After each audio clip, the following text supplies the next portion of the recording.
Then Yahweh sent Nathan to David, and he came to him and said to him, There were 2 men in one city, one rich and the other poor. The rich one had flocks and herds, very many, but the poor one had only one little ewe lamb, which he had bought and kept alive. And it grew up with him and with his children together. It ate of his own food and drank from its own cup and lay in his bosom. And it was like a daughter to him.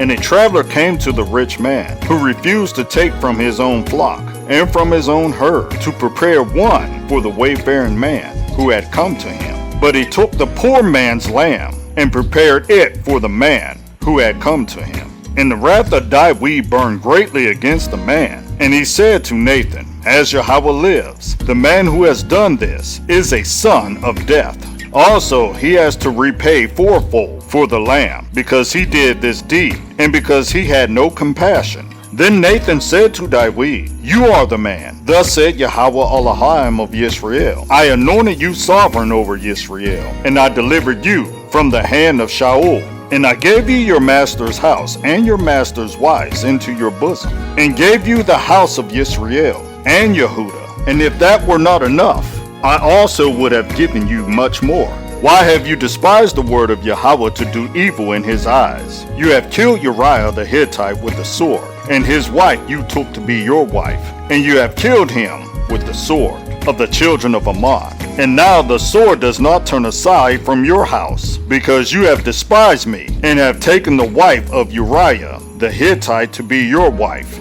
Thus said Yahweh, See, I am raising up evil against you from your own house, and shall take your wives before your eyes, and give them to your neighbor. And he shall lie with your wives in the sight of this sun. For you did it in secret, but I shall do this deed before all Yisrael and before the sun. And David said to Nathan, I have sinned against Yahweh. And Nathan said to David also, Yahweh has put away your sin. You shall not die. However, because you have done this deed, you have greatly scorned Yahweh. The child who is also born to you shall certainly die. And Nathan went to his house, and Yahweh afflicted the child that Uriah's wife had borne to David, and he was sick.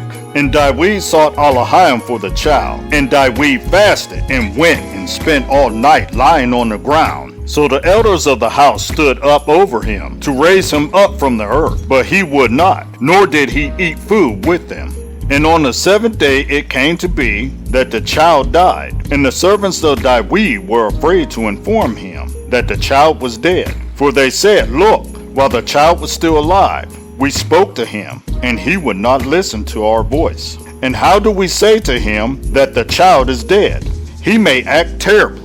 And David saw that his servants were whispering, and David perceived that the child was dead. Then David said to his servants, Is the child dead? And they said, He is dead. David then rose up from the ground, and washed and anointed himself, and changed his garments. And he went into the house of Yahweh, and bowed himself. Then came to his own house, and asked, and they put food before him, and he ate.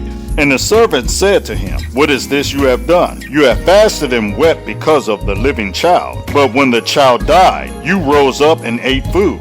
And he said, While the child was alive, I fasted and wept. For I said, Who knows whether Yahweh shows favor unto me, and the child shall live? But now he is dead. Why should I fast? Am I able to bring him back again? I am going to him, but he does not return to me.